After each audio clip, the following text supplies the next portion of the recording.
Calling all sports with Rock and Manooch. Now on Fox Sports 910. Sandman joins us down the right to the guest sign. Fox Sports 910. How we doing today, Frankie? What's going on? Oh, bro, it's all good. Happy Monday to you guys, man. Getting ready for the football season to get started. I know you guys are as well. So how do you prepare? How do you prepare for the football season? What does Frank Sanders do to prepare? As you're saying this right now, I'm thinking. I'm studying my notes, waking up early in the morning. Okay. I'm making sure who's on the depth chart, who's getting cut, who's getting paid.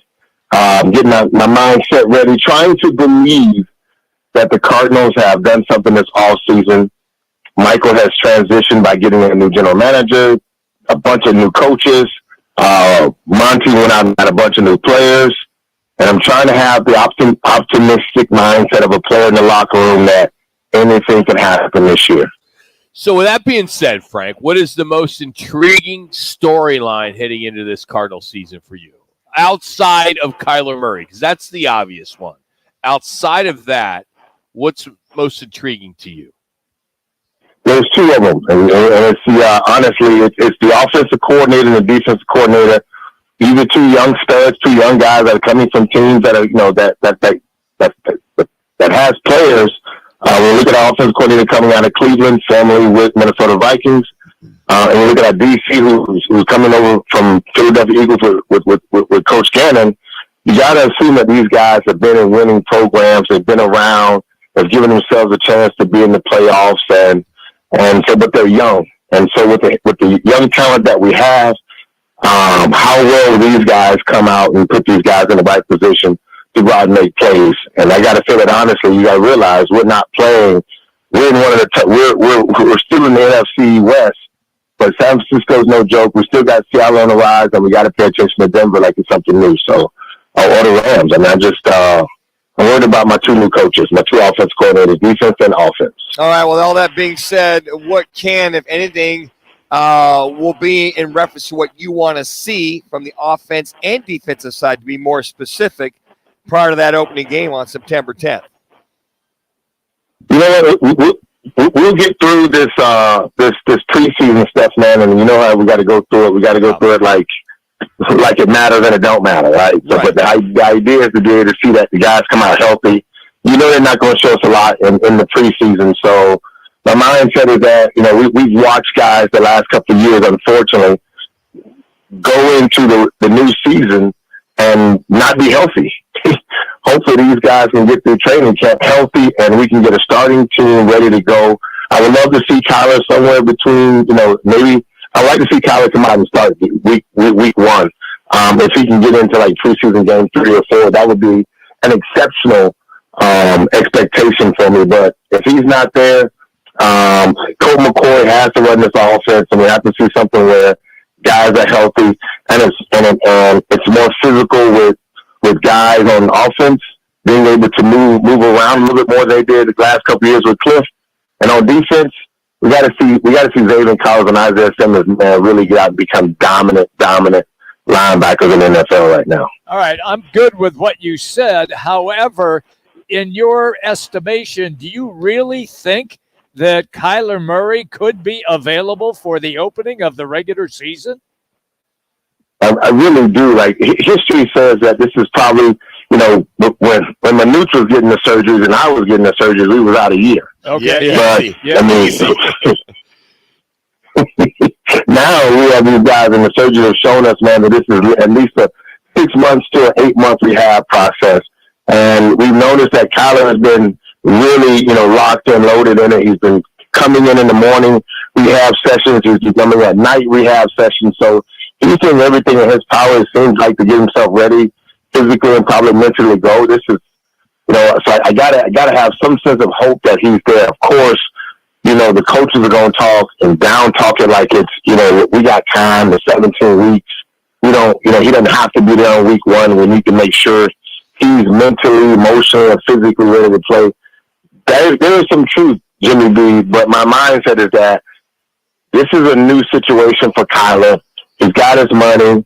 He's in a good situation with his guys. He's got some receivers that he can play with. He's got a new offensive coordinator, that which he really, really wanted. He wanted to be in a new system. He has that too. So he should be just as excited about getting ready to play as me, you, and the fans that are here to watch the Arizona Cardinals. Well, but Frank, they're not going to hurry it unless he's a whole till 110% and can make moves and do the things at practice without hesitating or without thinking about it, I would think.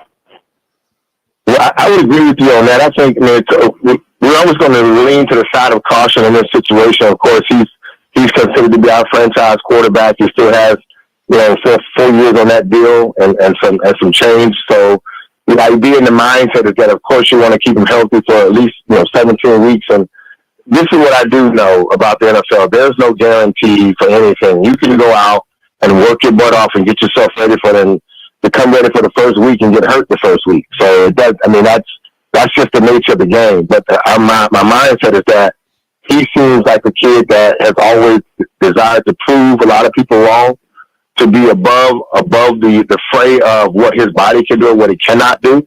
I think he should be in a mental state that this is my team and I need to be out there. And again, we talk about it, but Rob, this is a tough schedule. And you don't have weeks to take off with this schedule when you look at it. You need to have your butt out there. You need to get your guys ready. You need to get ready to play. And that's my mindset. Hopefully that's his mindset. If he's ready to go, he should be able to go. Yeah, I think that leads to the point of, one of the things that they don't have the luxury, I think what you're saying, Frank, to go 3, 4, 5 games into the season and kind of adjust or readjust. They got to come out from the get-go. But knowing all that, so what do you feel must be defined literally during preseason to make sure they come out as best as they possibly can from day one? We saw. I want to see the guys just respond to Coach Gannon. We were terrible here at home, and all of last year we were terrible the last couple of years here at home. I would love to see these guys, man, really not just with the energy, but somebody we need to have defined as our leaders. JC needs to be a leader. Somebody in the offensive line needs to be a leader. And that goes back and forth on defense as well. We need to have a defensive lineman that's a leader. Maybe someone in the linebacker or secondary core. Of course, we always like to think Buddha's going to be there, but that contract situation is looming. My mindset is that we need to have leaders and guys that will have this voice that can come out and speak on behalf of the offense or the defense, and the guys they follow the guys that are the leaders because they have a desire to win. You can't look at yourself like we're young and we can't win in this league. You still got to show up on Sundays and play against whoever out there. So you might as well get your butt ready to play and get your mindset ready to try to go out and win football games.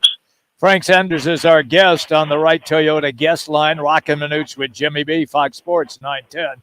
Frank, I'm real curious because the running backs, and several of them, held a video call over the weekend to talk about how the running backs are not getting paid, at least in their estimation, getting paid fairly. Didn't Jonathan Gannon come out and say, we're going to run the football a lot more? So if that's the case, where's James Conner in all of this?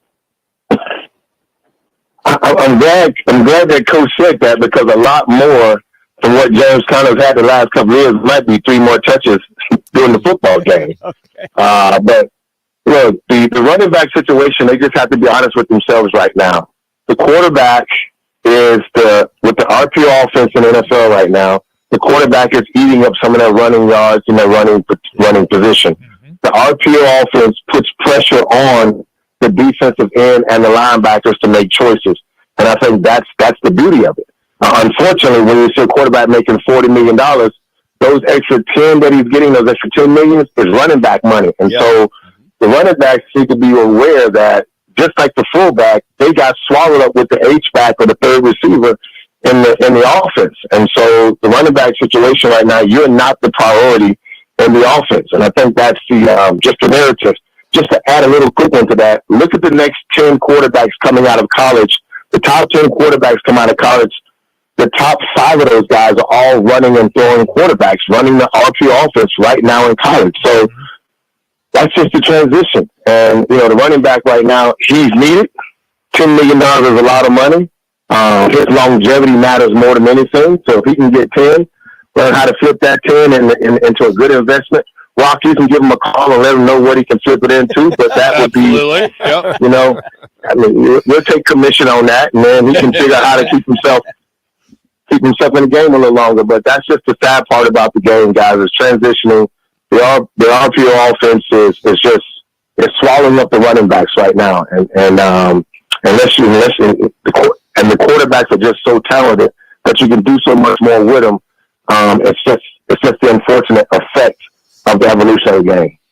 And not that they're not needed, that being the running backs. I said the same thing a little earlier, Frank, is that you know, they're tapping into those hybrid quarterbacks that are out there. You look at the Super Bowl with Jalen Hurts, and you look at Mahomes, classic case.